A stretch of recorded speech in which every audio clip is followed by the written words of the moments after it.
Los desafíos globales de la planificación urbana son múltiples, desde el desafío de incorporar a las comunidades locales en la toma de decisiones. Luego están todos los desafíos asociados al cambio climático. Y hay otro rol que quizás es más indirecto, es promover, avanzar hacia ciudades más justas, más equitativas. El rol de la Universidad Católica en la disciplina, en la profesión de la planificación urbana ha sido central en la escala nacional en Chile.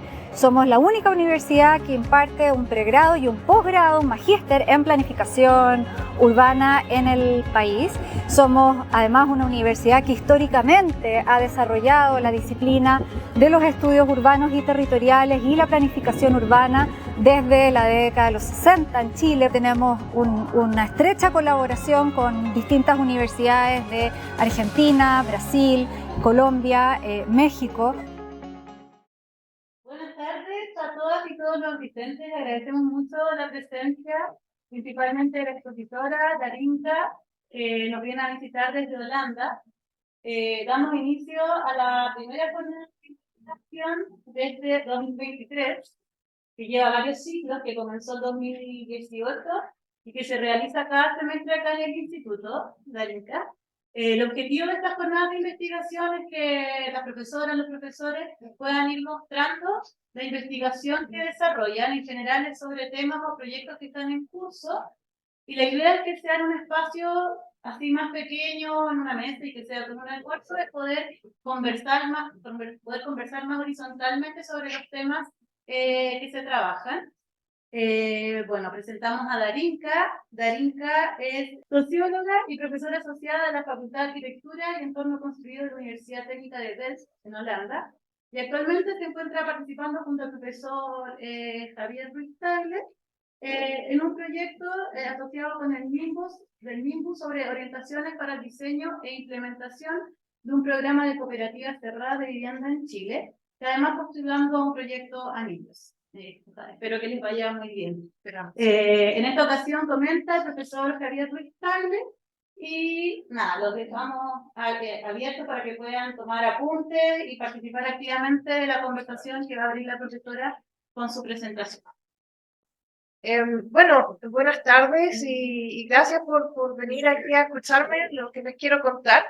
Que bueno, lo conversamos un poco con Javier dentro de todo el ajetreo previo al viaje y los múltiples compromisos que teníamos, finalizar papers y preparar la postulación. Entonces, bueno, entre medio pensamos que sería interesante contarle un poco lo que estamos haciendo nosotros en la Universidad de Delft, en particular en nuestra Facultad de Arquitectura y el Ambiente Construido, donde trabajo yo, en el campo de la vivienda o la producción residencial, digamos, y el cambio climático entendido en sentido amplio, ¿ya? Nosotros como universidad tecnológica tenemos un énfasis en la solucionática de los problemas. O sea, hay, claro, un componente importante de análisis crítico, sobre todo entre aquellos que tenemos una formación que viene de las ciencias sociales, de las humanidades, pero la finalidad última de la investigación que hacemos en gran medida apunta hacia crear soluciones. Y soluciones no solamente de índole técnica, por así decirlo, o tecnológica, pero también soluciones en términos de procesos de gestión, de mantención, de colaboración entre actores distintos. Entonces, donde yo estoy es el departamento que se llama Management in the Built Environment, que se traduce como gestión del ambiente construido. Se enfoca a esos temas. Pero obviamente trabajamos con equipos interdisciplinarios y con la industria, muy estrechamente con la industria, arquitectos, ingenieros, economistas, planificadores, etc.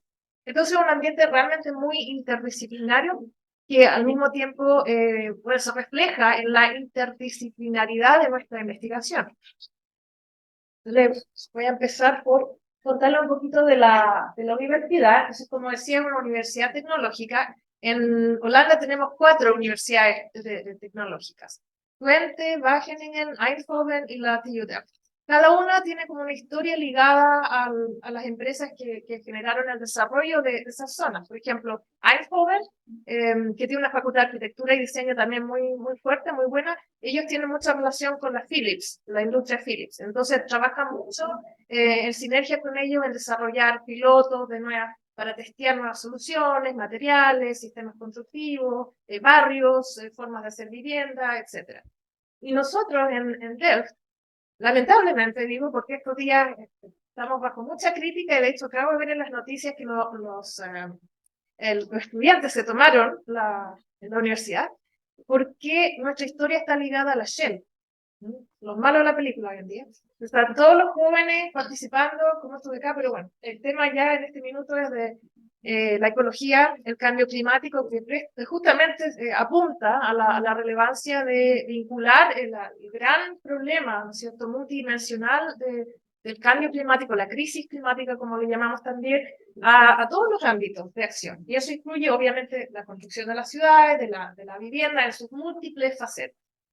Y bueno, eso es un tema que nos tiene también bien ocupados, por así decirlo, es decir, cómo pasamos de la transición, ¿no es cierto?, de los combustibles fósiles a las nuevas formas de energía, también desvinculándonos políticamente, organizacionalmente, financieramente de esas empresas que han sido históricamente nuestros donantes, o sea, nos han financiado, ¿no es cierto? Y nosotros formamos a futuros ingenieros que van a trabajar en la Shell. En fin, todo eso es como parte del contexto y por eso que resulta tan urgente para nosotros generar nuevos paradigmas, ¿ah? Paradigmas que sean no solamente utópicos o idealistas, sino que paradigmas que sean accionables, que se puedan realmente integrar en el quehacer de la industria, de los mercados y obviamente de las políticas. Entonces tenemos estas 8 facultades. Y como pueden ver, nosotros estamos aquí, arquitectura y el ambiente construido. Somos, por así decirlo, la menos como ciencias exactas. Siempre nos ven nuestros colegas de las otras facultades como los más creativos, por ponerlo de manera más positiva, pero también menos rigurosos tal vez. Hay a veces algunos sesgos que dicen. Yo me encontré una vez con un académico no me acuerdo si es ciencia física o algo así. Me dijo, ¿y ustedes escriben papers también? ¿Ah? Les mandan artículos a las revistas científicas. Entonces, que hacíamos puros planos y dibujos. Entonces era, sí, también escribimos papers. Entonces, para darles una idea de la situación en que estamos, ¿no es cierto? Y también en el campus, que es muy bonito, es un campus extendido. Nuestra facultad está ubicada más cerca de la ciudad, del casco antiguo de la ciudad. Entonces, interactuamos poco físicamente con las otras facultades. Somos un poco un híbrido. A nivel internacional, esto como bastante orgullosa, es decir, que trabajo en una universidad que consistentemente a lo largo de los años se posiciona dentro de las 3 mejores facultades o escuelas de arquitectura a nivel mundial. Siempre estamos en la pelea y con el MIT y con el UCL. Y ETH Zurich también está ahí en 4º lugar, 3er lugar, en fin. Más allá de estos rankings, ¿no es cierto?, que pueden ser súper subjetivos, lo importante es que para nosotros es importante mantener un lugar, digamos, liderazgo que se base en la calidad de nuestra investigación y nuestra docencia. Eso es algo que nos motiva y de lo que nos sentimos orgullosos realmente porque hay un reconocimiento, bueno, más allá, como digo, de los rankings, pero en general, como les voy a mostrar, ponemos mucho esfuerzo en mantenernos en la investigación de punta en materia de arquitectura y desarrollo urbano, etc. Tenemos una red de cooperación, como les decía antes, por el hecho de ser una universidad tecnológica, cooperamos mucho con la industria. Y eso nos ayuda, digamos,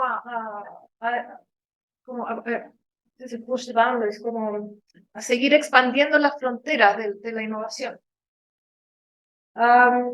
Estos son los 5 temas sociales que a nivel de la universidad estamos trabajando y como decía son interdisciplinarios, o sea, se fomenta también la cooperación entre las facultades, lo cual no siempre sale fácil, ¿ah? Por lo que les decía, que hay estos sesgos, ¿no es cierto?, estas como estereotipos y formas de trabajar, formas de pensar los problemas distintas.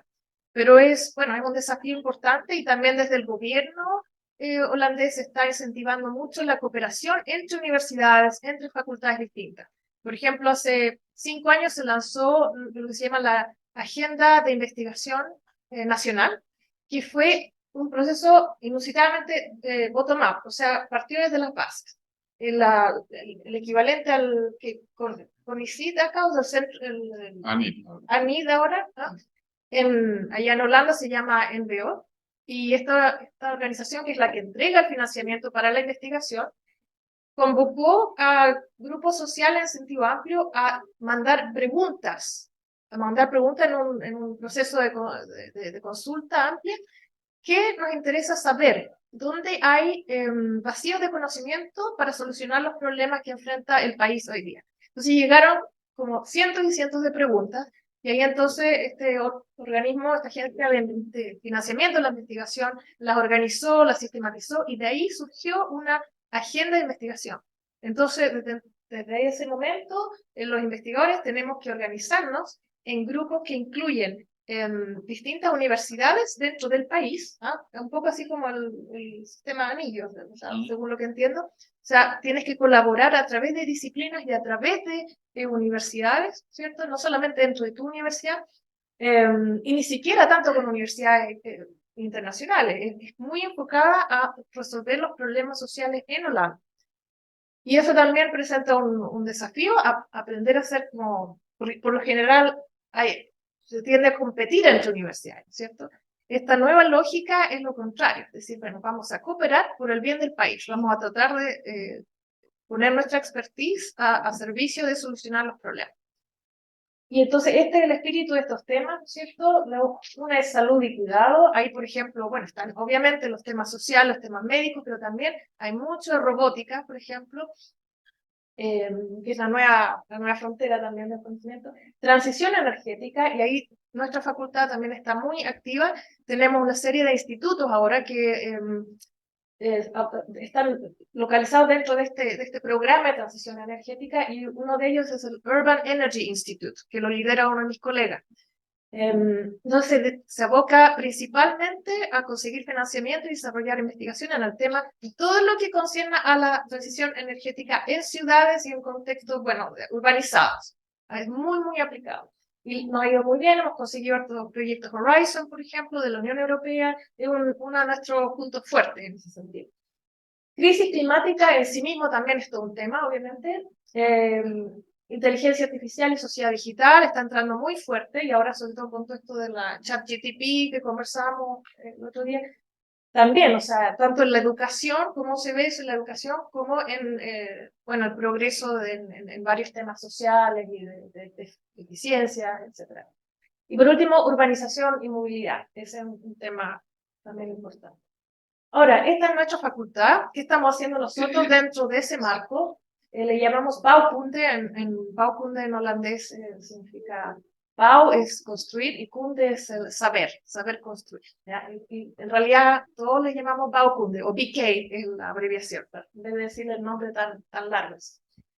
Tenemos ya, bueno, 20 años de existencia. 3.000 estudiantes, muchos investigadores docentes, y somos bastante internacionales. Ese es el edificio, muy bonito. ¿Alguien de ustedes ha estado en Delft? Por curiosidad, ¿sí? ¿Y estuvieron ahí en ese edificio? No, en el otro. El anterior, claro. El 2008 se quemó la torre, que era un edificio también patrimonial, bueno, pero del periodo más moderno, ya Pakeman, ¿no? Y se quemó, o sea, realmente no quedó nada. Y de ahí tuvimos que movilizarnos a este edificio que, como les decía, de la antigüedad, la primera parte, la primera fase del desarrollo de la universidad, y se acomodó el edificio a nuestra necesidad, y hoy día todo el mundo está enamorado del edificio, y con mucho orgullo, bueno, mostramos a los visitantes lo que hemos hecho con este muy lindo edificio. Y tenemos dentro de nuestra facultad 4 departamentos. Uno es arquitectura, que es el más grande, el más tradicional en el sentido que ya lleva toda la tradición de la arquitectura holandesa, ¿no es cierto? Y atrae muchos estudiantes internacionales, sobre todo para el magíster que se dicta en inglés. todos los pregrados se dictan en holandés, pero están abiertos en teoría a alumnos que quieran, bueno, aprender el idioma y formarse ahí. Arquitectura está orientada principalmente hacia la historia de la arquitectura y el diseño. Entonces sigue una tradición más humanista. Luego tenemos el departamento de Ingeniería y Tecnología en Arquitectura, que, como les decía, se basa más en la tradición tecnológica, de encontrar soluciones, nuevos materiales, nuevas técnicas, etc. Urbanismo, mucho spatial planning. Y luego está mi departamento donde yo trabajo, que se llama Management in the Built Environment. Lo que les había comentado antes, que nosotros, en el fondo, nuestro rol es tratar de hacer que toda esta gente, los arquitectos, los urbanistas, los ingenieros, trabajen bien juntos. Entonces, hay mucha gente que viene de las ciencias sociales, las ciencias políticas, la administración, en mi departamento. Eso es un poco para darles una idea del perfil del staff. Tenemos 58% de gente que es de origen holandés, pero eso también incluye al support staff, o sea, la gente que trabaja en roles no académicos. 21% son fuera de la Unión Europea y el otro 21% es de la Unión Europea. Y bueno, ahí pueden también ver la división en términos de la gente que está empleada en academia, cuál es el perfil, ¿no? Y aquí vale mencionar que para nosotros los doctorandos no son estudiantes, son empleados, porque se les entrega un contrato de trabajo con todo lo que implica leyes de jubilación, seguridad social, etc. Les hablaba yo de la cooperación, eso es un principio súper importante, en Holanda lo es cada vez más, es como bastante volcada al interior, si bien también hay redes internacionales, pero cada vez más, como les decía, se incentiva la cooperación a través de los distintos tipos de universidades. Y ahí yo seleccioné 3 cooperaciones que son las que participamos más activamente en mi departamento y en general en arquitectura. Una es el Leiden Delft Erasmus Center, porque, bueno, está todo el área del Randstad, que ustedes sabrán es esta conurbación de alta densidad de población, ¿cierto? Que abarca desde Rotterdam, Leiden, Delft, La Haya. Y es como lógico cooperar con estas universidades porque estamos muchas veces tratando temas locales que son convergentes, ¿no es cierto? O sea, está todo el tema del delta, el hecho del río Maas que desemboca ahí en Rotterdam, genera un área geográfica importante donde se desarrolla todo los nuevos conjuntos residenciales, la renovación de vivienda y en general de usos que ya están obsoletos, que se están regenerando toda esa área, y también entra el tema de la biodiversidad, por ejemplo, el tema de la adaptabilidad y la resiliencia ante la subida del nivel del mar, que nos afecta directamente y muy fuertemente. Como ustedes saben, la mayor parte del país ha sido construido sobre la línea o sea, bajo la línea del mar que está subiendo. Entonces, bueno, en Leiden Delft Erasmus estamos muy abocados a esos temas locales, regionales, pero viene desde la especialidad de las ciencias sociales y las ciencias políticas, o sea, todo el tema de gobernanza, y también está muy fuerte el tema de inclusión y diversidad urbana, entre comillas, porque estas cosas pasan en centros urbanos, ¿no es cierto?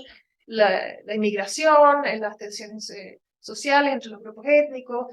En esa cooperación trabajamos muchos esos temas, tanto en educación como no sé, o sea, en investigación.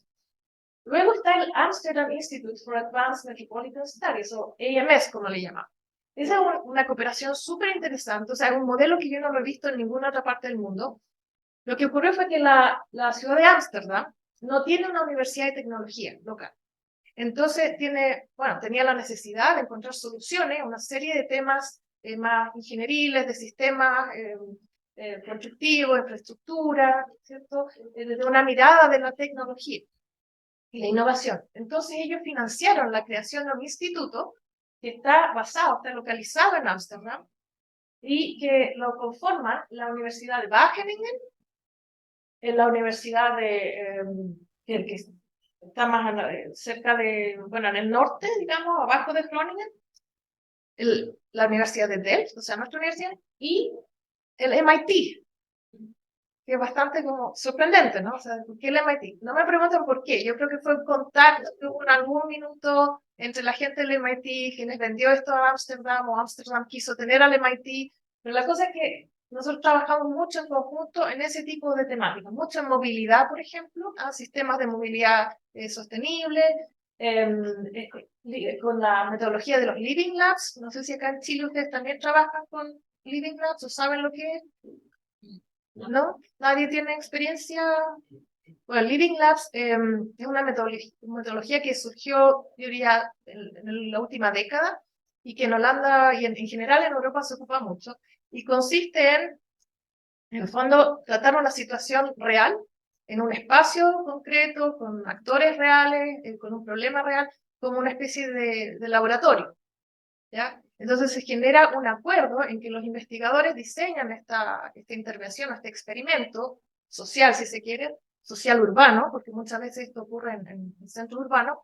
Algunos lo expanden este concepto al Urban Living Labs, y entonces se testea durante un periodo, no sé, puede ser 6 meses, un año, se testea una solución o un enfoque para dar respuesta a un problema, ¿ya?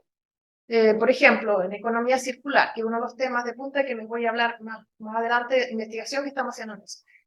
Hay en Ámsterdam todo un sector que está postindustrial y la ciudad quería saber qué se puede hacer ahí. Tenemos varias necesidades, por ejemplo, necesidad de vivienda, necesidad de activar la economía local, etcétera, etcétera. Aparte de todos los temas más técnicos, tecnológicos del nivel de las aguas, ¿no es cierto?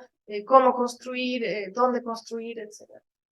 Entonces, si lo vamos a utilizar, esto es una especie de isla en el norte de Ámsterdam, vamos a utilizar esto como un test case, un caso de prueba, y de hecho vamos no solamente a construir cosas nuevas para testear estas soluciones, sino que vamos a llevar a la gente que trabaja ahí o va a trabajar y que va a vivir ahí y ver cómo funciona.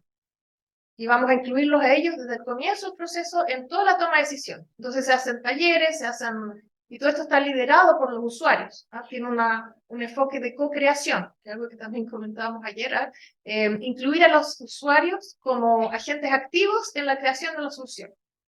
Y luego, bueno, desde el punto de vista del investigador, esto se transforma en conocimiento. ¿Por qué? Porque hay una metodología y hay un seguimiento de todo el proceso y se sacan lecciones. Entonces, pues, hay muchos papers que se presentan, ¿no es cierto?, que están basados en esta metodología del Living Labs.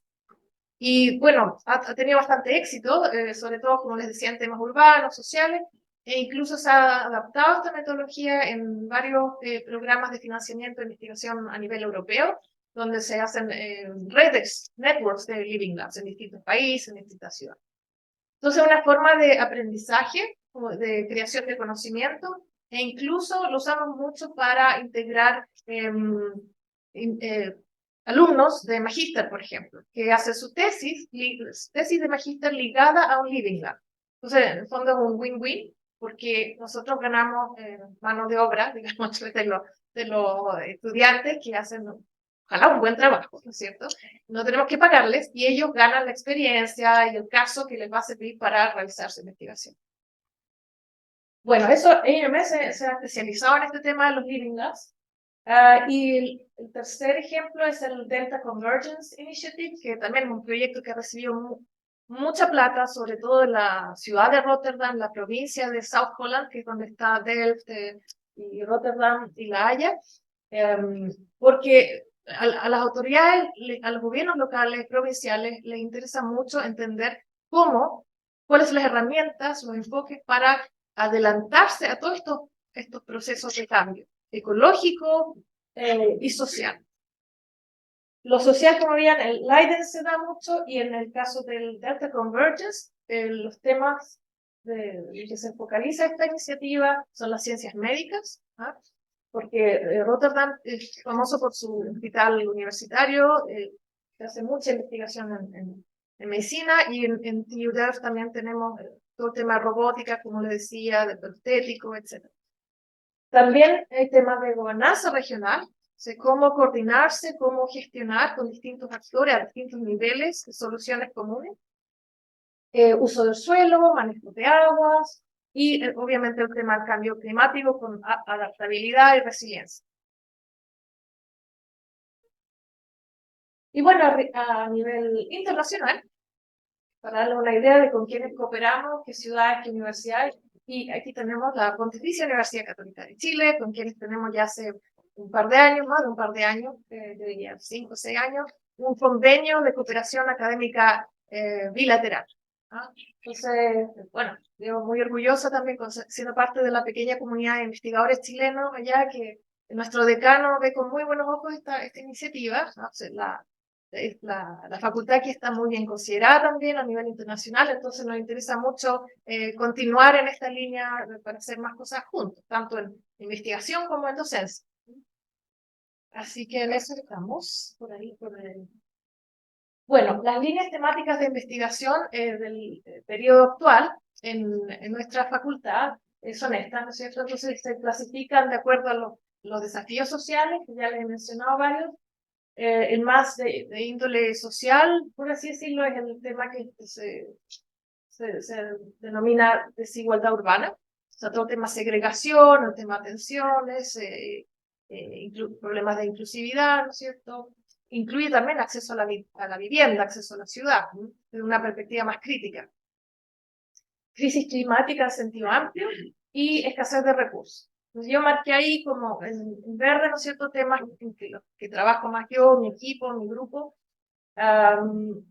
Perspectivas, desde qué perspectiva abordamos esto, porque claro, tenemos urbanistas, tenemos arquitectos, diseñadores, ingenieros, cientistas sociales, y la verdad que nosotros no queremos excluir a ninguna de estas perspectivas, queremos enriquecernos unos con los otros. Entonces, por ejemplo, una perspectiva es decir, ya, si vivimos en una sociedad urbana, entonces, ¿cómo lo podemos hacer? ¿Cómo podemos tener una urbanización sostenible, en sentido amplio? Y ahí, por ejemplo, la sostenibilidad, claro, se considera de todas sus distintas dimensiones. Yo personalmente estoy desarrollando mucho el tema sostenibilidad social, que está muy ligada, obviamente, a la sostenibilidad ambiental, pero que tiene su especificidad. Entonces, ese es como el valor agregado de mirar ese aspecto. Sobre todo cuando se trabaja con arquitectos, con ingenieros, ¿no es cierto? Porque ellos tienden a enfocarse mucho en la parte más física. Pero ahí entramos los cientistas sociales y bueno, ojo, porque tienes que considerar si la gente va a aceptar esta solución, por ejemplo, o cuáles son las conductas que llevan a una ciudad, un barrio a ser más o menos sostenible, cómo puedes cambiar eso, etc. Ciudades saludables, o sea, el tema de la salud, que como decía, muy, muy importante también. Patrimonio, obviamente estamos en Europa, en un contexto donde la gran mayoría de los edificios, del ambiente construido, es de larga data. O sea, tenemos que constantemente pensar y tomar decisiones sobre cómo tratar ese patrimonio, entre comillas. E incluso los enfoques más de punta ahora, más progresistas, por así decirlo, consideran que el patrimonio no debiera ser definido por expertos solamente, sino que también por los usuarios. Hay, por ejemplo, una investigación en que yo estoy como copromotora de una colega que está haciendo su doctorado y ella usa metodologías participativas con gente que vive en la ciudad de Almere, por ejemplo, de los New Towns que se construyeron en los 60 y que la gran mayoría de los arquitectos o en general los expertos en patrimonio como que dicen, no, pero esta arquitectura es fea, no tiene valor. Sin embargo, si uno le pregunta a la gente que vive ahí, ellos sí consideran que el lugar donde vive tiene su propio carácter, no hay que simplemente, ¿cómo se dice? Tirarla por la borda y decir, no, si hay que demoler algo, vamos a demoler este bar. No, o sea, entonces ella trabaja con estas metodologías para relevar cuáles son distintos tipos de valores o de formas de ver el patrimonio. Bueno, eso como para darles una idea de la variedad de enfoques que utilizamos o perspectivas. Y bueno, el tema de estrategias o la dimensión estrategia es ya realmente plantear qué soluciones vamos a adoptar. Y ahí también entra la solución de la digitalización, la inteligencia artificial, transición energética, cómo hacerlo y circularidad. Esto es un esquema simplemente para mostrarles cómo vemos nosotros nuestra intervención, también tanto en la educación como en la investigación desde la gestión. Entonces nos enfocamos en la gobernanza, la organización, la gestión, en todos los procesos del ciclo de vida del ambiente construido, y interactuamos con todos estos mercados, estos agentes, el diseño, construcción, el real estate, el desarrollo urbano, y en todas esas escalas, edificio, localización, mercado, portafolio. Es como nuestro esquema típico para operar.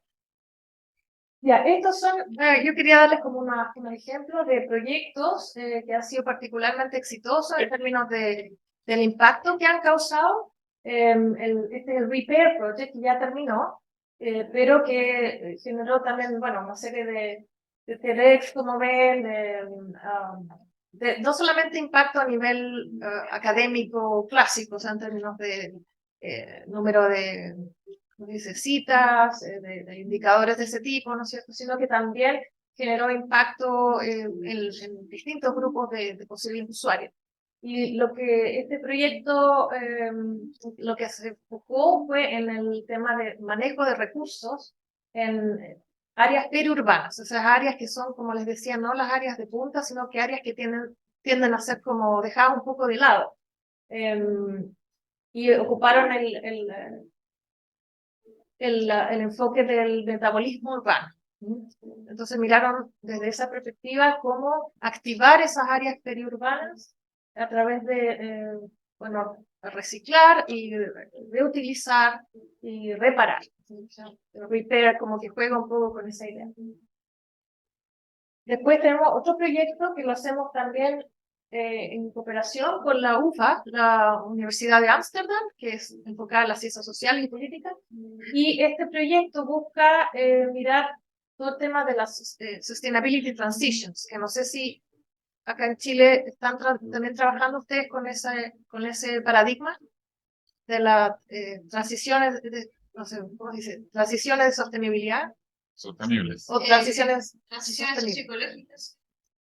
Claro, es parte de, o sea, una de las líneas del gran paraguas de Sustainability Transitions, ¿cierto?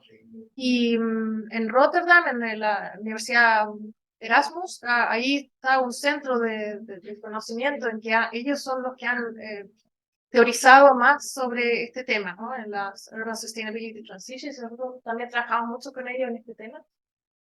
Y la idea, como decía, es ver cómo podemos avanzar al cambio sistémico que se requiere para tener sociedades más sustentables desde lo que hay. Es distinto a escuelas más críticas de pensamiento que dicen, bueno, hay que deshacerse del sistema porque este sistema, el capitalismo, el neoliberalismo, etcétera, no ha resultado, hay que en el fondo desbaratarlo y hay que venir con algo nuevo. Esas son escuelas más críticas. La Sustainability Transitions trata de cambiar desde dentro. Entonces, en ese sentido, en TUDAT nosotros nos inscribimos dentro de esa mirada, porque hay que decirlo, no somos una universidad con una mirada así crítica, marxista, por ejemplo, radical, no. La TUDAT no es radical en términos sociales y políticos. Trabaja dentro del sistema. Obviamente que dentro de la universidad, que son miles de personas, hay individuos que dentro de la libertad académica postulan conceptos y enfoques más radicales.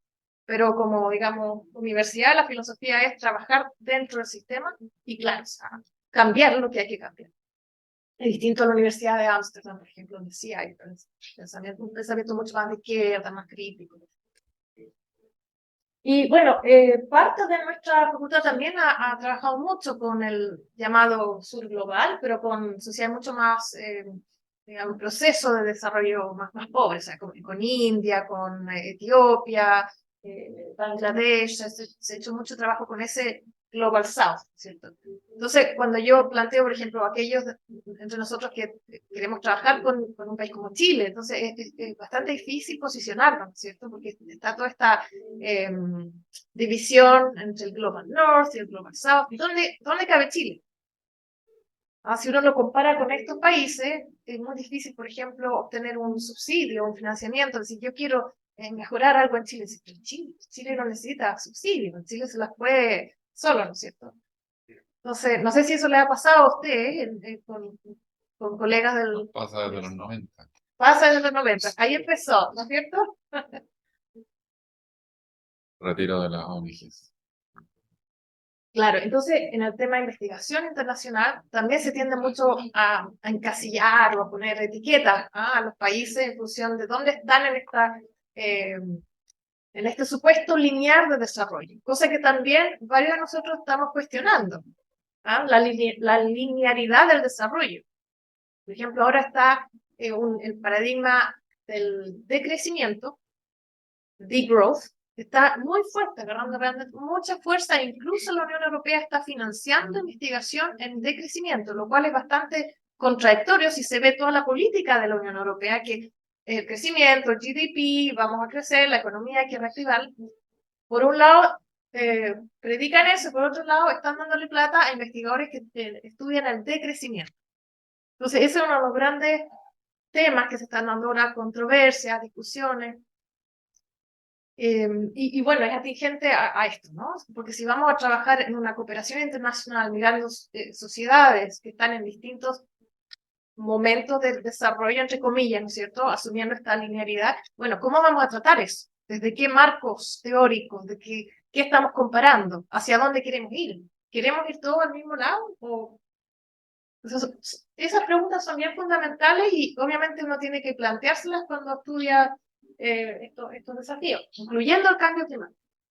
Esta foto se las quería mostrar porque también los estudiantes son parte de estos procesos de generación de conocimiento. No sé si ustedes han participado en la Solar Decathlon, es un concurso que se hace cada 2 años en Europa entre escuelas de arquitectura. Entonces los estudiantes proponen un proyecto innovador para solucionar un tema dentro del cambio climático.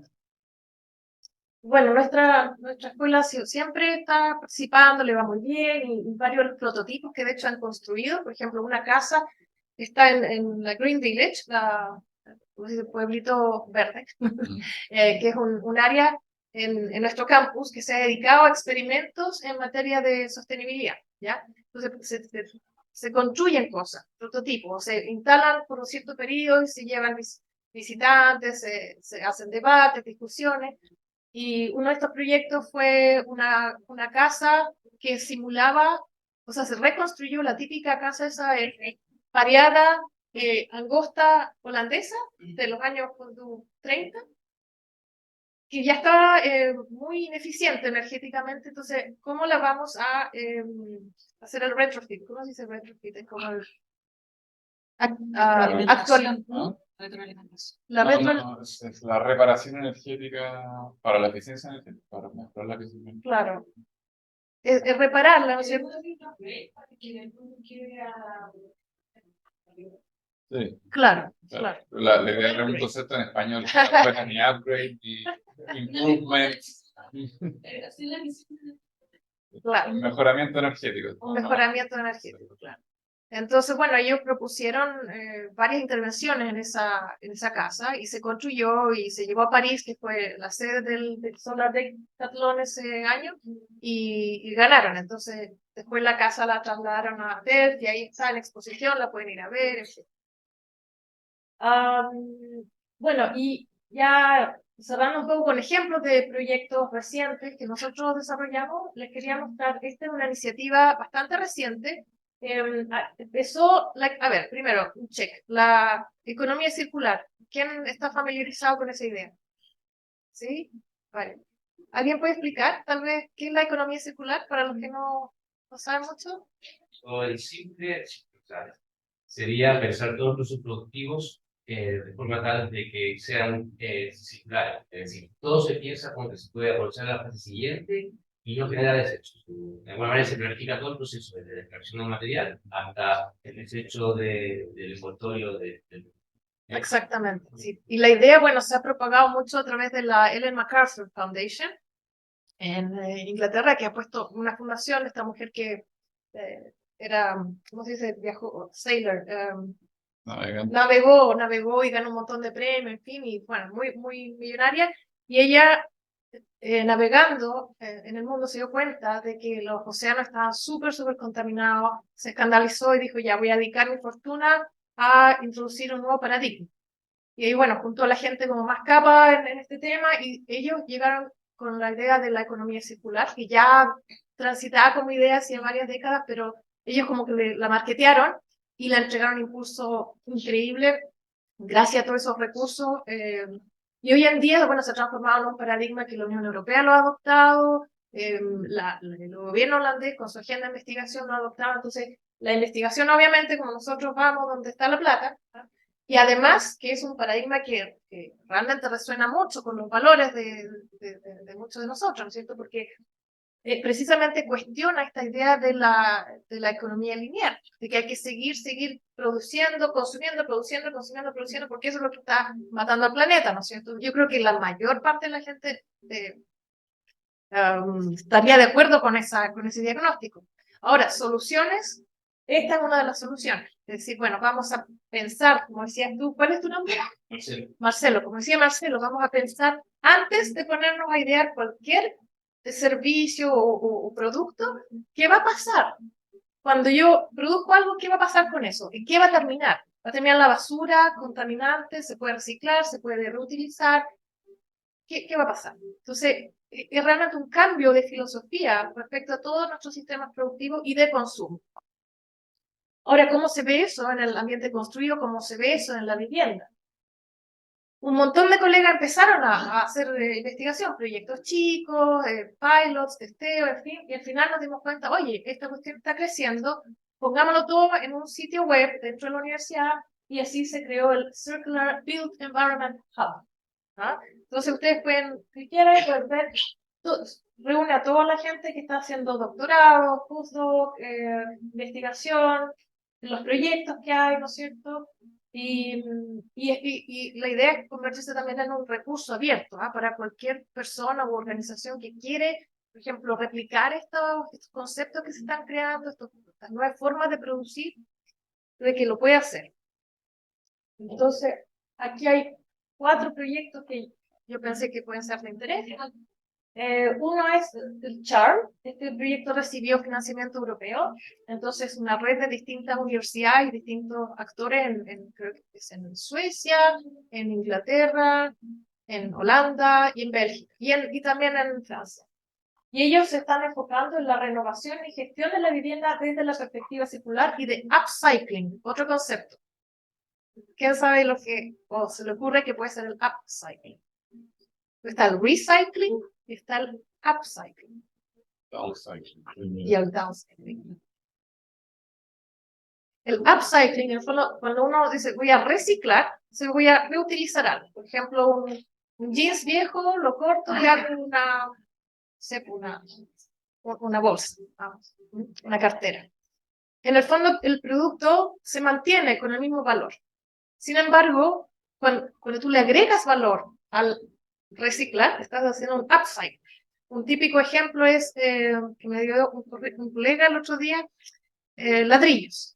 Cuando tienen ladrillos viejos, muchas veces, como están hechos de arcilla, se los pulveriza y se usa esa arcilla en las canchas de tenis.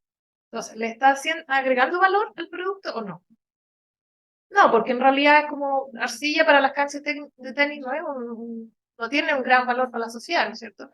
En cambio, si tú utilizas esos ladrillos antiguos y realizas nuevos ladrillos que sean de mejor calidad, ahí le estás agregando valor. Es un ejemplo, al parecer eso puede hacerse. No es mi tema, pero eso fue lo que me explicaron y en función de eso, entonces el enfoque es decir, no vamos a contentarnos con reutilizar las cosas, sino que les vamos a agregar valor al reutilizar. Entonces ese es uno de los proyectos. El otro es Circular City, donde investigadores también del Departamento de Arquitectura están trabajando en investigar el rol de los arquitectos en Holanda en la economía circular del ambiente construido. Es un enfoque como más sociológico, si se quiere, se cruza la sociología del diseño porque se está investigando cómo los arquitectos están abordando o integrando en su quehacer los principios de la circularidad. Y teníamos que, por ejemplo, ha habido voces críticas. El otro día el arquitecto, se me fue el nombre, creo que uno de los fundadores de OMA, salió con un artículo en Design, creo, criticando toda esta como el marketing de la arquitectura, ¿no es cierto? Que mientras más grande, mejor, que mientras más brillante, mejor. Y y estamos olvidándonos un poco de los valores básicos. Entonces, en estos momentos uno ve que hay un cuestionamiento. Yo no sé hasta qué punto es auténtico, hasta qué punto está guiado por, digamos, estrategias comunicacionales o de relaciones públicas, pero Norman Foster también ha hecho algunos, digamos, ha dicho algunas cosas como reconociendo que hay que pensar la arquitectura de manera más sostenible, en fin. Entonces este proyecto se enfoca a eso, a investigar cuáles son los valores que están guiando a los arquitectos hoy en día. ¿Están pescando la economía circular o esto siguen como business as usual? Luego está este otro proyecto, ¿estoy bien? Sí. El Circular and Prefabricated High Rise, eso es como mucho más técnico, ¿no es cierto? Entonces se está pensando en los edificios altos, cómo se pueden hacer elementos prefabricados de manera circular, de nuevo, para reducir la huella ecológica. ¿Qué tal? No sé, tan alto. No sé. No, alto. High rise, o sea, 20 pisos, 30 pisos. No sé. Como modular. Claro, perdón. Como modular. Tecnología modular. Tecnología modular, exactamente. Sí. Perdón, se me fue el uno. Rehab. Ese es como un proyecto, de hecho mi jefe trabaja mucho en eso. Se llama Desarrollo de Componentes Circulares en la Renovación de Vivienda. Él trabaja mucho en cooperación con las asociaciones de vivienda, que son las que entregan vivienda social y gestionan la vivienda social. Entonces, ellos como estas asociaciones son dueñas de un tercio del parque de vivienda social en Holanda, tienen en teoría mucho poder para hacer algo, ¿no es cierto? Porque tienen todo ese stock, todo ese patrimonio de vivienda que está en su gran mayoría con necesidad de mejorar la eficiencia energética, ¿no es cierto? Entonces él dijo, ya, voy a hacer una alianza con ellos y les voy a mostrar unos prototipos de cómo generar componentes en la renovación de vivienda social que sean circulares. Es decir, por ejemplo, una cocina. Ese es un subproyecto que salió de ese. La cocina circular. Entonces se estableció una alianza con las empresas que producen cocinas y le venden estas cocinas a las empresas de vivienda social. Dijeron, vamos a pensar la cocina de que cuando se queda obsoleta, nosotros podamos llegar y sacar la cocina sin mayor, digamos, destrucción de toda la pieza de la cocina, simplemente que sea también algo de carácter modular y la vamos ¿cómo se dice? A desarmar y los componentes entonces se pueden reutilizar de alguna manera, en hacer una nueva cocina o en hacer algo nuevo, ¿cierto? Entonces, de nuevo, la idea de la economía circular aplicada a ese nivel, súper como básico, modular, de pequeña escala. ¿Sí? Entonces, imagínense usted cuántas cocinas de ahora en adelante se van a planificar de esa manera, evitando todo el costo y ¿cómo dice waste? Los desechos, ¿no es cierto? El desperdicio de cocinas que antes, o sea, la cocina estaba vieja, querían poner una nueva cocina, ya toda la cuestión se va a la demolición. No, ahora todo es limpio en el fondo. Limpio, no deja huella. Se va a reutilizar. Bueno, eso es como para darles una idea de esta línea de investigación y voy a terminar presentándole un poquito de lo que hago yo en ese contexto. Como varios de ustedes saben, mi tema en particular, bueno, ha sido hace muchos años la vivienda en general, la vivienda social, por muchos años y mi doctorado en eso, pero hace ya 8 años que me he especializado en lo que llamamos vivienda colaborativa, es decir, distintos modelos de vivienda que se basan en la organización colectiva de los residentes. ¿Ya? Hay varios modelos. La cooperativa es uno de los más históricamente importantes. El cohousing como una forma de vivir en comunidad. El Community Land Trust, que también es un tema que ahora están viendo en Chile, ¿no es cierto, Javier? Y otros están haciendo un estudio al respecto. En Europa está también ganando más adeptos y hay más y más proyectos. Ahora, ¿qué es lo que pasa? Que todas estas iniciativas que surgen desde un grupo de ciudadanos, de futuros residentes, en muchos de los casos son también motivadas por gente que quiere vivir de manera más sostenible. Entonces, en ese sentido, ellos también están adoptando estos principios de circularidad o de eficiencia energética, de modos de vida más ecológicos, porque tienen un alto nivel de conciencia respecto al cambio climático. ¿Ya? Entonces, bueno, son algunas instantáneas de mi sitio web, donde si les interesa pueden mirar lo que estamos haciendo, ¿no es cierto? Y dentro de eso tenemos 4 áreas: una de publicaciones, docencia, impacto social, o sea, todo el trabajo que hacemos con distintos actores de la sociedad para llevar estas ideas, canalizarlas, apoyar con conocimiento, con metodología, y esta research, o sea, la investigación. Y aquí para darles como una idea de los proyectos con los cuales trabajamos en ese tema, que se enfocan al tema ambiental, de sostenibilidad. Uno es la cooperativa Ecodorp Bukel, que ha ganado premios y todo, donde hay un alto nivel de autoconstrucción, o sea, los habitantes participaron, como ven ustedes en la foto, ellos mismos. No es que lo construyeron todo, pero en gran medida ellos sí pusieron de su esfuerzo, de su tiempo, para ser parte del proceso constructivo, y tanto el diseño como la materialidad, los sistemas de uso y mantención, todo ha sido pensado desde la sostenibilidad ecológica.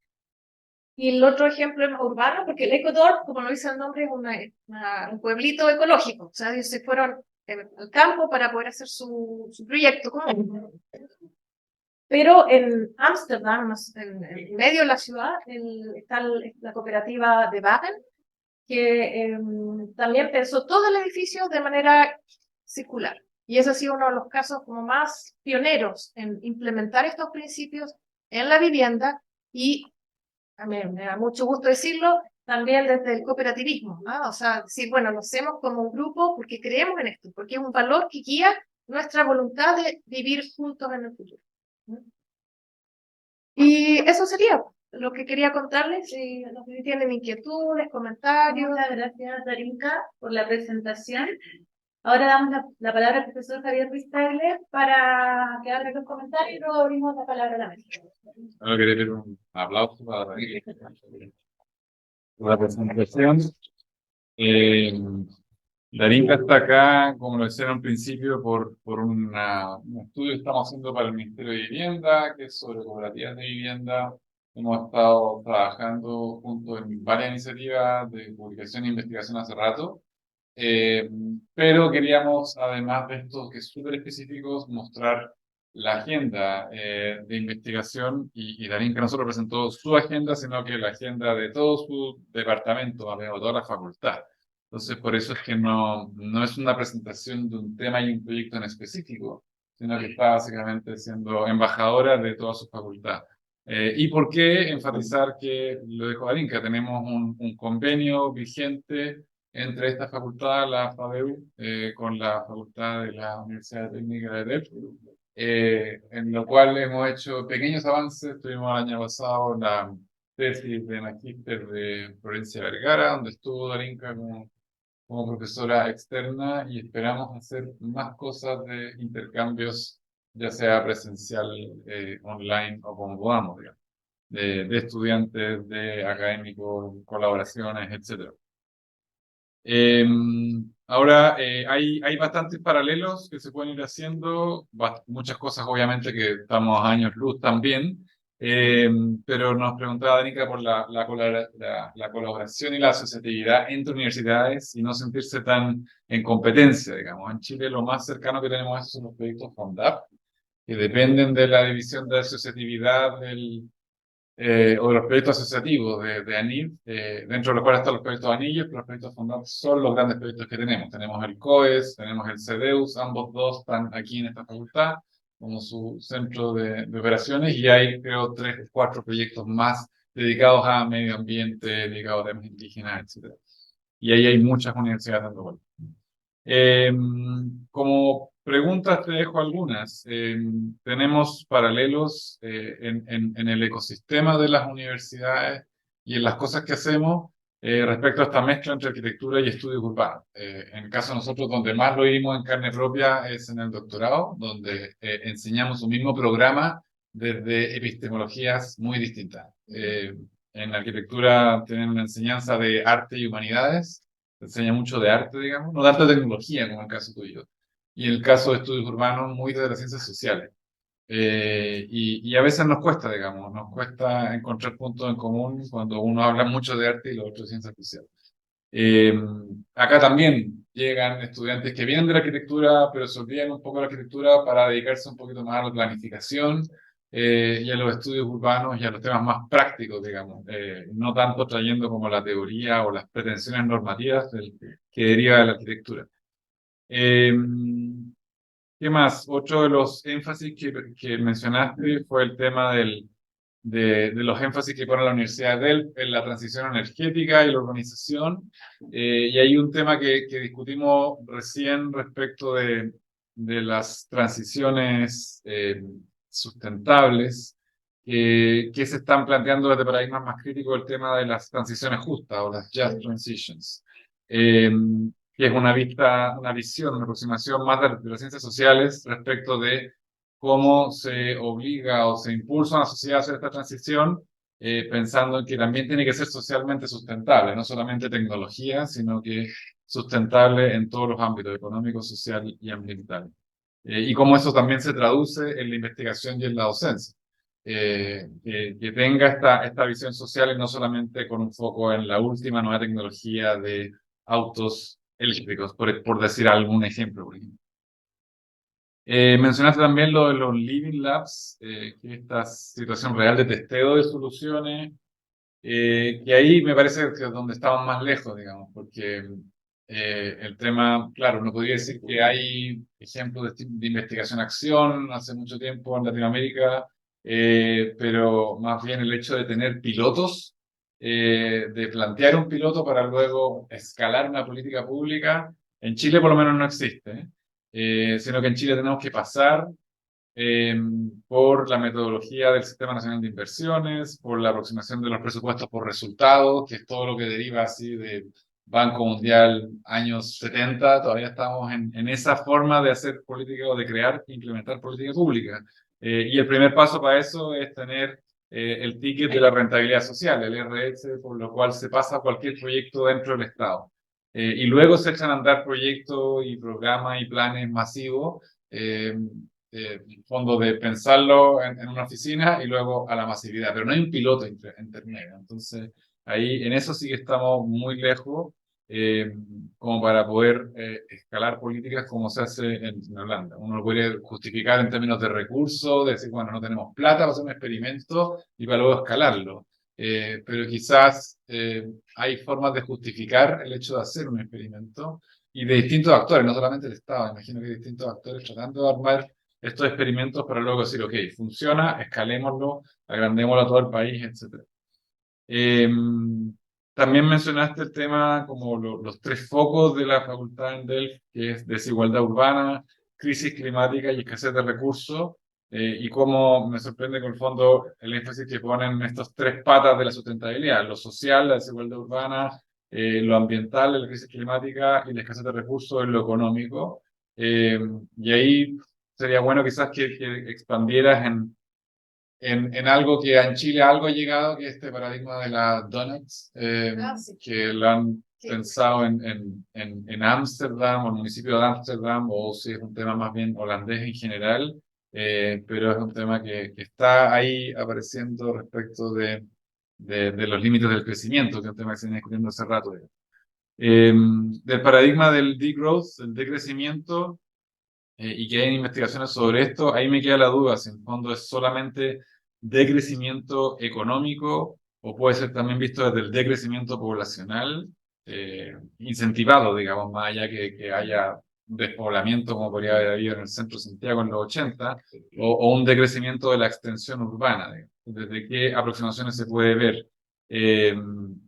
Porque en el fondo aquí hay distintas formas de poderlo entender. En la Araucanía, por ejemplo, a propósito del conflicto mapuche, se habla, o han habido voces que dicen aquí en realidad lo que se necesita es decrecer o dejar de crecer, porque en el fondo el consumo de recursos es justamente lo que lo está llevando a esta situación conflictiva permanente.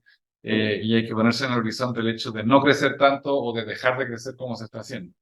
Pero no sé si eso se ha expandido también a otro tipo de crecimiento más allá del económico. El mismo tema también del Circular Urban Environment Hub, esto del núcleo de entorno construido circular, también pensar qué es lo que está siendo circular. ¿Es solo elementos de construcción o si también se están reutilizando otras cosas? Cuando uno habla en ciencias sociales, el conocimiento se reutiliza, las iniciativas, si vamos a hacer que todo sea circular y que las ideas no queden botadas o que las iniciativas no queden botadas o que una tesis no quede botada en una biblioteca, que también son cosas que nos pasan acá, digamos. Cómo se pueden llevar adelante. También mencionaste el tema del upcycling, que es esta renovación de vivienda que le agrega valor al producto final. Y ahí está todo un tema que también conversamos respecto de si esto implica o genera gentrificación. Porque aquí en general en Chile, cualquier operación urbana que implique un algo, rehabilitación, renovación, regeneración, en la mayoría de las veces implícita o explícitamente implica gentrificación. Eh, y en el caso de una transformación o intervención verde o medioambientalmente sustentable, implica lo que tú misma me nombraste la otra vez, lo de green gentrification, gentrificación verde. En el fondo, como esto mejora lo sustentable, se vuelve más verde, pero se vuelve más caro y termina excluyendo gente. Entonces, lo sustentable es solamente para quienes pueden pagarlo. Y el resto se vuelve igual o peor.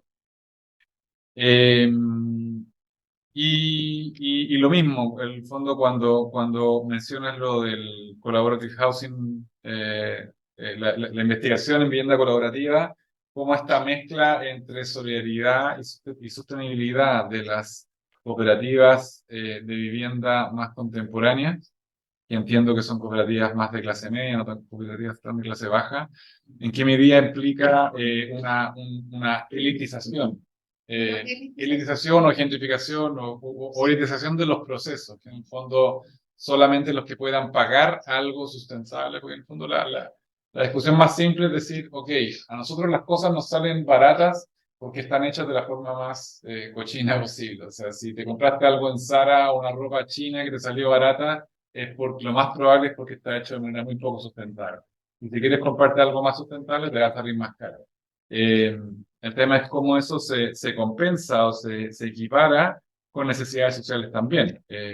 Hoy en día mucha gente se viste con ropa china o del sudeste asiático en general, y antes andaba a pata en la calle, digamos, sin zapatos, justamente porque no teníamos acceso a una producción muy poco sustentable, pero que sí le está dando la posibilidad a mucha gente de tener el vestido que antes no tenía. A propósito de unas palabras que aparecieron por ahí de las convencionales, nuevas convencionales republicanas. Pero sí, en el fondo hemos tenido acceso a ese tipo de bienes justamente en buena medida porque no son sustentables también. Entonces, ¿cómo se equiparan ese tipo de cosas? Es un tema a discutir. Eso, lo dejo ahí como varias preguntas. Gracias, Javi. Un montón de comentarios. Si en honor al tiempo, vamos a recoger dos preguntas más para que después darte la palabra para interés. Marcelo, y recojamos al tiro si alguien más quiere comentar. ¿Tu nombre? Johan. Ya, Marcelo, después Johan, y de ahí te damos la palabra a la interés. Lo mío tiene un poco que ver con lo que comentaba Javier recién, por el tema de que yo creo que la producción de bienes baratos tiene que ver justamente con el paradigma en el que vivimos. No hay otra forma de producirlo porque son caros. De alguna manera, eso me lleva al pensamiento de que todas las actividades humanas tienen seres humanos, ¿verdad? Obviamente. Y el tema de cómo organizamos la producción del espacio, la producción de la vivienda, en el sentido de cuál es tu experiencia de otros países donde se produce espacio, no solamente bajo lógica de mercado o a través de empresas que buscan rentabilidad, sino que otro tipo de actores pueden haber en la producción del espacio. Y también, en ese sentido, ¿cuáles son las condiciones? Afortunadamente ahora vamos a votar una nueva constitución. ¿Cuáles son las condiciones que deben existir a nivel constitucional respecto a que este tipo de acciones o de actores puedan de alguna manera florecer y generar un ecosistema de producción mucho más diverso que el que tenemos actualmente acá, que es como una especie de monocultivo de producción de casitas baratas para gente que puede pagar poco? Esa es la pregunta. Johan. Me gusta unir la línea, teniendo un poco de, voy a contextualizar un poco, conociendo el pequeño círculo de cooperativismo en Chile, y teniendo en cuenta cuáles son sus demandas, también conociendo un poco del círculo cooperativista en el norte de Uruguay, me parece muy fuerte, constante y muy dificultoso el camino que uno puede realizar al vincularlo con su target.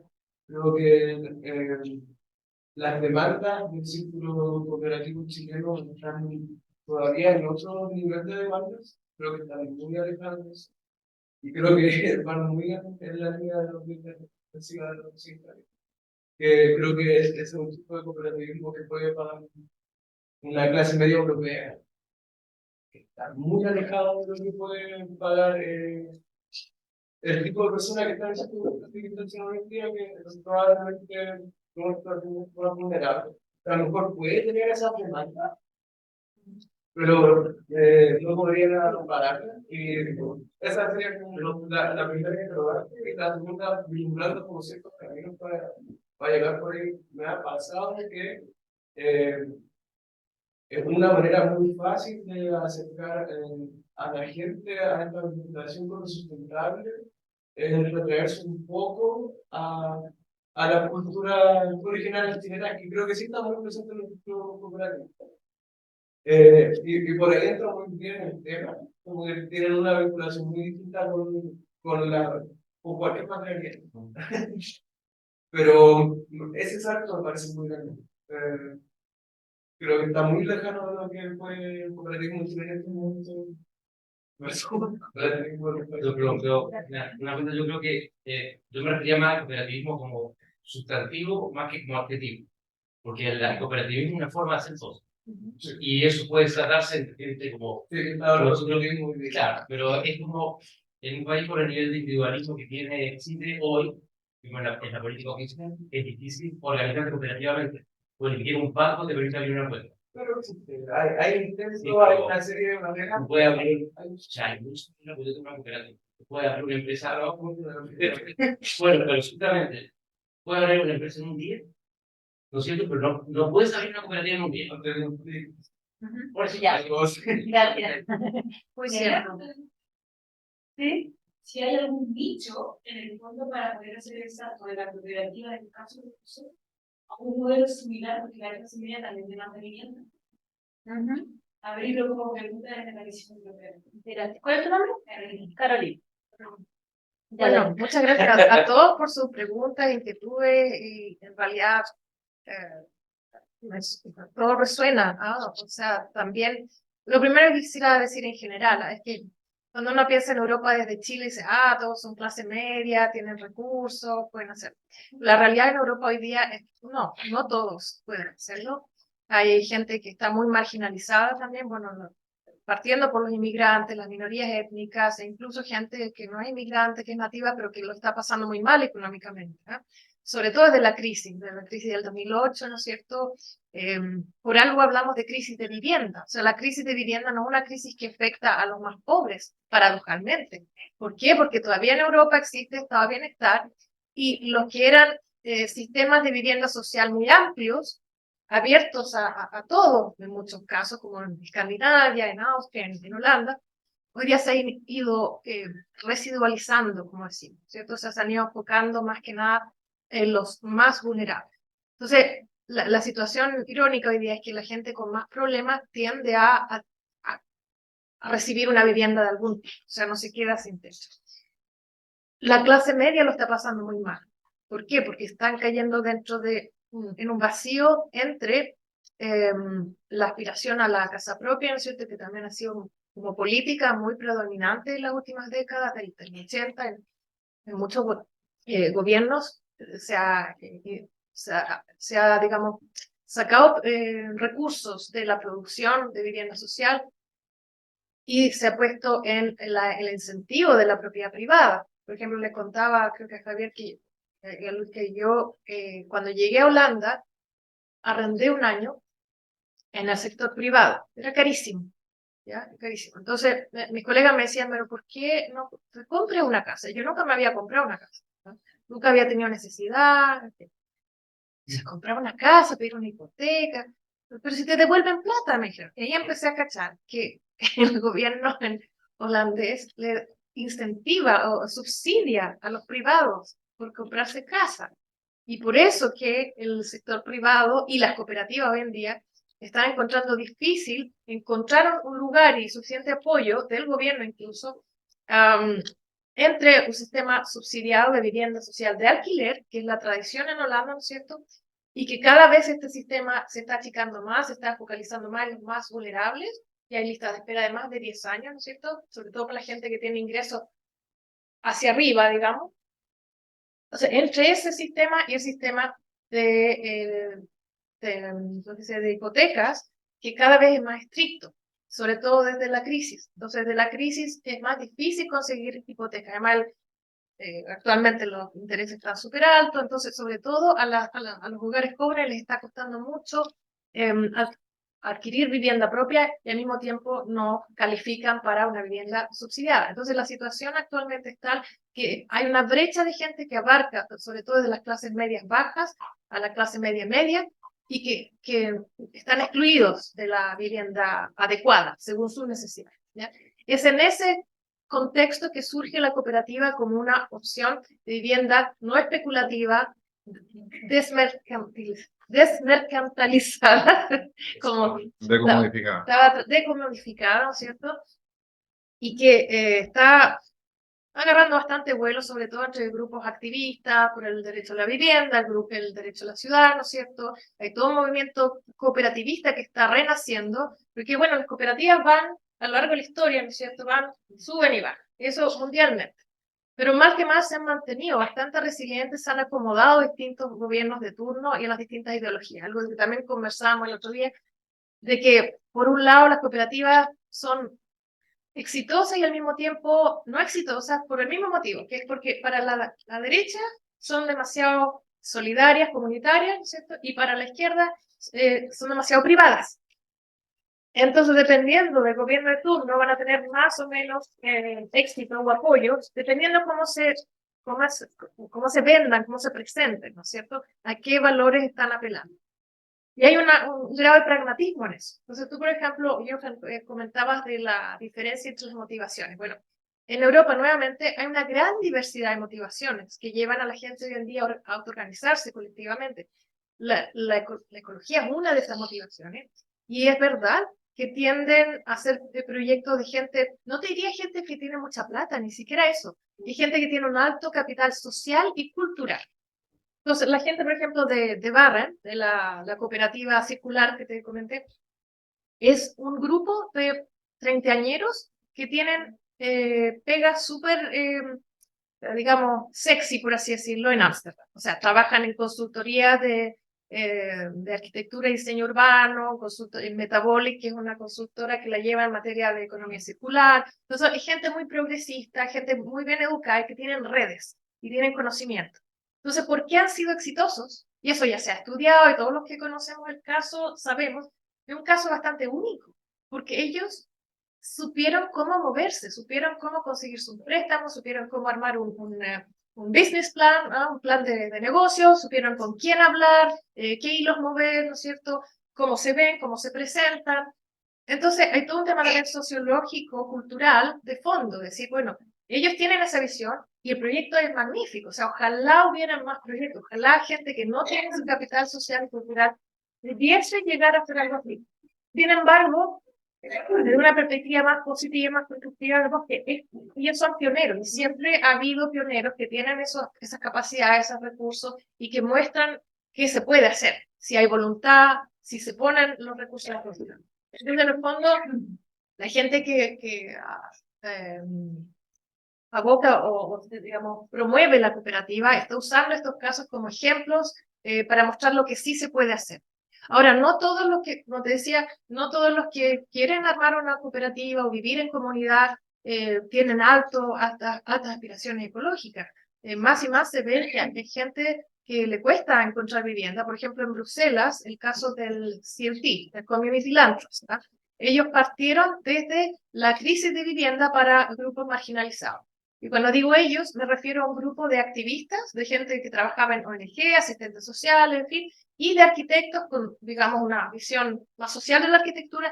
Y ellos aprendieron el modelo del Community Land Trust en una conferencia internacional, se enamoraron, fueron a Estados Unidos, que fue donde nació el modelo, visitaron los proyectos, conversaron, se capacitaron, luego volvieron a Bruselas, estoy hablando del 2010, por ahí, 2012, y empezaron a conversar con políticos. Entonces encontraron una diputada ecologista que en ese momento tenía bastante poder en el gobierno, en el parlamento, no sé, y ella les dio el vamos, digamos, ya, manden un proyecto, y así, poco a poco, año tras año, empezaron a construir un movimiento, empezaron a construir redes, a ganar capital político, y finalmente, cuento corto, lograron que les pusiera la región de Bruselas, puso terrenos a su disposición para que construyeran, se aliaron con los constructores de vivienda social para negociar con ellos un porcentaje de sus residentes en sus proyectos y bueno, consiguieron recursos para armar un primer proyecto.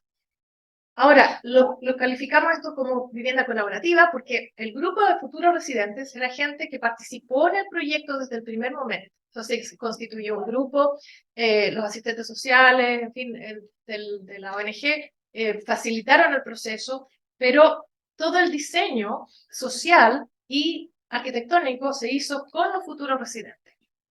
Y esa es la filosofía que inspira el CLT en Bruselas y ahora ya llevan varios proyectos, tienen como 7 también en construcción y de hecho han sido los que han movilizado una red europea de CLT. Y en Holanda, por ejemplo, tenemos iniciativas que quieren conformarse en los CLT, pero está el problema legal, ¿no es cierto?, del uso del suelo y todo eso. En fin.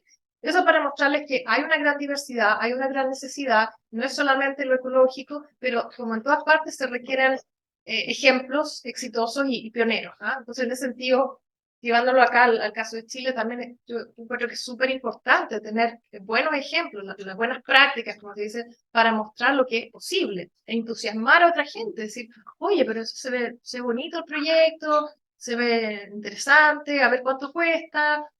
Podría ser, y si se facilita la forma de acceder a una cooperativa, si se hacen los canales más eficientes, más expeditos, con más visibilidad, va a ayudar mucho. Y eso, bueno, eso es lo que hemos estado haciendo también en Holanda. Yo soy parte del consejo asesor de COPLINK, que es la asociación que agrupa las cooperativas en Holanda.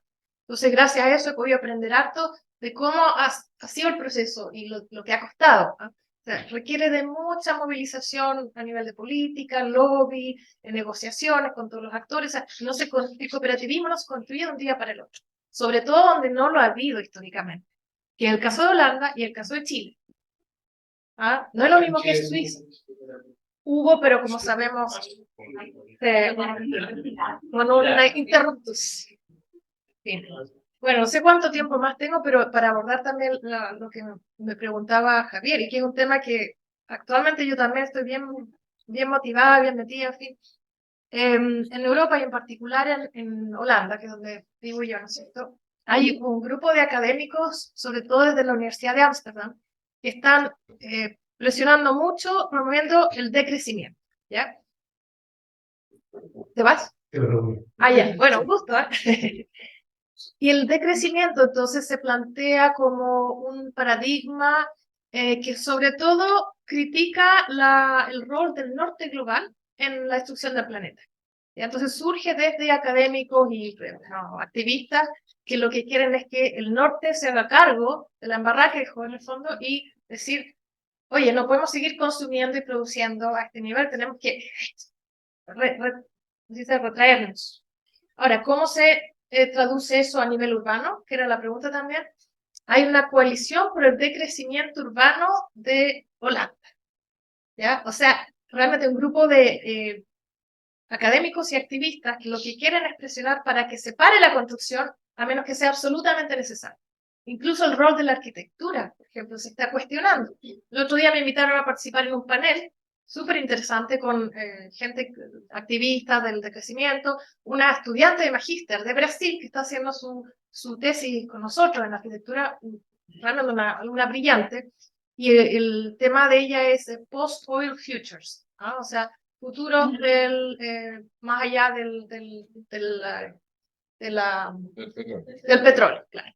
Entonces, ve desde el caso de Brasil, ¿no es cierto?, cómo podemos transitar de una de una sociedad en desarrollo que requiere desarrollo, requiere crecer de alguna manera para solucionar los problemas materiales, de pobreza material, ¿no es cierto? Pero al mismo tiempo que no queremos seguir destruyendo el planeta. Entonces, ese es como el constante equilibrio que uno tiene que hacer, sobre todo desde países del Global South, del sur global. Y yo también me posicioné en el debate cerca de ella. Yo dije, mira, yo crecí, vengo de un país que, bueno, está todavía en desarrollo según ese paradigma, ¿no es cierto? Y necesita crecer, necesita desarrollarse para dar solución a la pobreza material que todavía existe, ¿no es cierto? Ahora, obviamente está el tema distributivo, que también tú lo puedes ver a nivel global. Entonces la discusión se centró en, bueno, hasta qué punto los promotores del decrecimiento pueden pedirle al sur que decrezca. Cuando por décadas, en el fondo, hemos crecido a expensas del sur, ¿cierto? Entonces ahora la pregunta que hizo esta chica, que me dejó realmente alucinada, es, bueno, ustedes, el norte creció a expensas del sur. ¿Ahora van a decrecer a expensas del sur también? Y se quedaron así como, nadie se lo esperaba. Se va toda la demanda. Era lo que decías tú, Javier. O sea, en el fondo, hoy día hay un cierto nivel de confort material gracias a todo este sistema productivo global que lo que hace es producir muy barato, ¿no es cierto? A expensas de gente que, digamos, sus derechos básicos son transgredidos, ¿no es cierto? O sea, los sweatshops y qué sé yo. Entonces, si el norte decide, ya no les vamos a comprar más, no les vamos a dar trabajo, ¿qué va a pasar con esa economía? Mal que mal hay gente que su bienestar depende en gran medida del consumo del norte. Entonces, todas estas preguntas van como a repensar un orden global de las cosas, ¿cierto? Ahora, ¿qué podemos hacer los arquitectos, la gente que trabajamos en este ámbito, ¿verdad? Y eso nos quedamos así como un poco, ¿y qué podemos hacer nosotros? Bueno, podemos hacer muchas cosas. Podemos repensar, por ejemplo, si es necesario construir un nuevo edificio. Es necesario. ¿Y de dónde vamos a sacar los recursos? ¿De dónde vamos a sacar los trabajadores cuando se trata de proyectos globales? Todas estas oficinas de arquitectura globales que construyen estadios y aeropuertos en otras partes del mundo. Bueno, ¿cuál es la ética de eso? Son preguntas globales, pero que tienen efectos locales. Entonces, bueno, estamos en medio de esas discusiones y no te digo, yo no vengo con ninguna solución. O sea, me lo estoy cuestionando día a día en mi quehacer, ¿no es cierto? Y sobre todo porque, bueno, trabajo allá, pero tengo siempre la mirada acá también. Y creo que es súper importante no mirarse el ombligo, porque también es una crítica que a veces le hago amigablemente a varios de mis colegas que están ahí mirando, sí, Ámsterdam, Holanda, por supuesto que tiene que decrecer. Este país está hiperconstruido. Está hiperconstruido. Y todavía con la crisis de vivienda, la agenda del actual ministro de Vivienda es bau, bau, bau. Es como un slogan que tiene. Construir, construir, construir. O sea, es la presión del lobby de las inmobiliarias.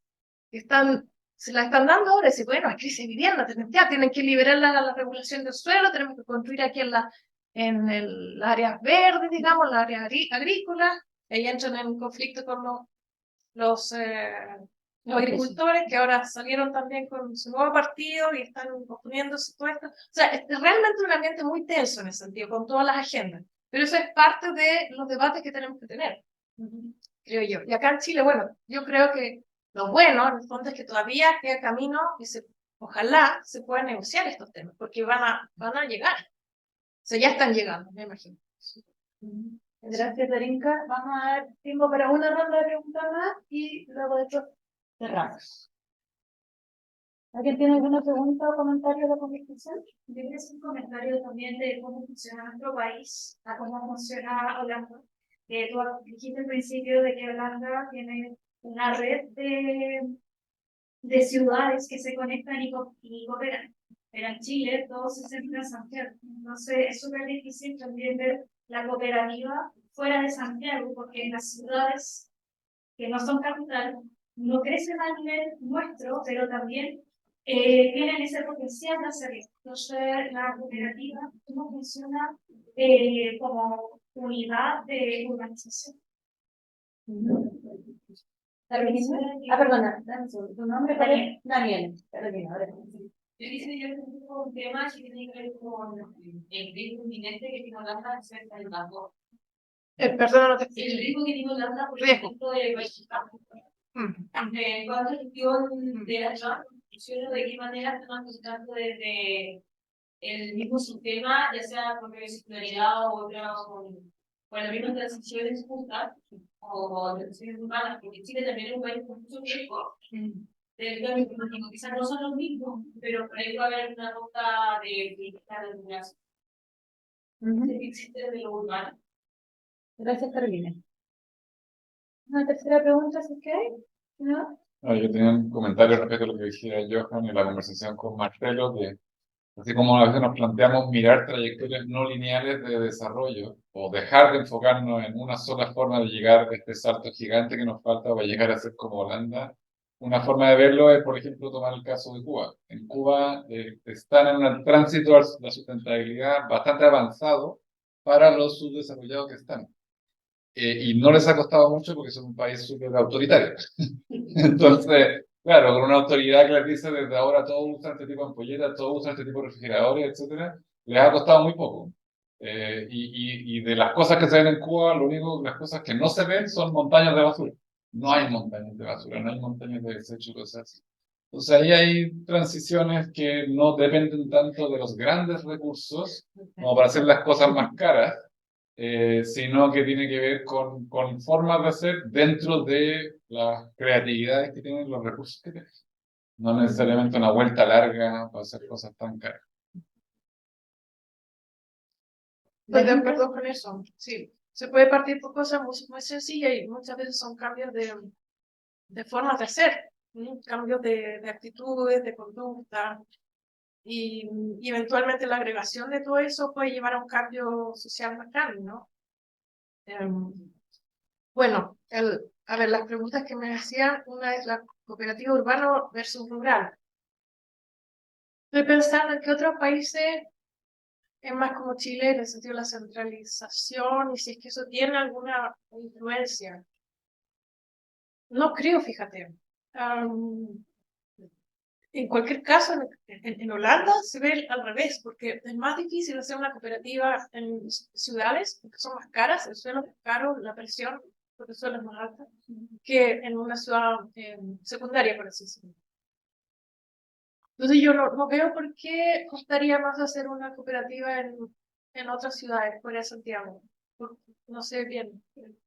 Sí, porque o sea, uno lo ve en el sentido de que hay una oportunidad de crecimiento en las otras ciudades que podría ser sustentable, pero, como se decía, los recursos se han encarecido y no funciona de esa manera. Entonces, lo que se conoce no funciona como cooperativo, funciona casi como pueblitos pequeños. Entonces, la imagen conceptual de cómo funciona la cooperativa, tanto en Holanda como en Chile, se ve de manera distinta porque no lleva ese nombre, o porque no lleva esos paradigmas a ese nivel de sustentabilidad. Es como construir para poder vivir. No sé, la verdad me falta como más conocimiento de la situación para juzgar la diferencia, pero Quizás yo creo que te refieres más como a capital cultural respecto a un modelo cooperativo, una preparación académica profesional para poder llegar, que hay más en Santiago y menos en regiones. Quizás como por ahí va tu preocupación. O sea, añadiendo esa parte, toda la centralidad que lleva Santiago dificulta ese desarrollo. Más alejadas a intentar de la organizaciones internas y compartidas. Creo que el capital no es justamente el que, de hecho, en ese sentido, la centralización se puede jugar hasta a favor, más que en contra. O sea, una película que me ha tocado ver es una mujer aislada. Yo de ahí quizá hay que darle una vuelta de tuerca que estamos entendiendo con cooperativa y a mí mismo claro. es overnight a otros tipos de colaboración, sobre todo lo que decía Sol, que la cooperativa como en el sentido tradicional nuestro es distinto al sentido tradicional de Isa, pero que puede ser como una diferencia conceptual. Sí, pero no está como práctica, porque si hoy día ves pequeños núcleos de ciudades más nuevas, también son formados dentro del colaborativo de debate, sobre todo en cultura, sobre eso. Y tu pregunta, entonces, era sobre el riesgo. Claro, como dando el riesgo de transicionales, uno puede ser un megatema, Sí, y acá en cambio no está haciendo los temas de riesgo ni siquiera en las definiciones. bueno, allá obviamente están por motivos geográficos, ¿no es cierto? Están patentes ese riesgo, que es por eso que el gobierno ha dedicado muchos recursos a la investigación en este tema, ¿no es cierto? Entonces, la labor nuestra como investigadores es dar respuesta a toda esta variedad de riesgos, ¿no? Se usa el concepto de resiliencia, no solamente espacial, sino que también social. Ver cómo cuando pasan los desastres o los riesgos se transforman realmente en shocks al sistema, ¿no es cierto? Cómo reaccionar, cómo estar preparados al respecto. Entonces, el tema riesgo también se puede ver de distintas dimensiones, no solamente espacial, sino que social, cultural. Y en ese sentido, bueno, es verdad lo que dices tú, ya estamos mucho más preparados, porque es algo que es como inminente, ¿no?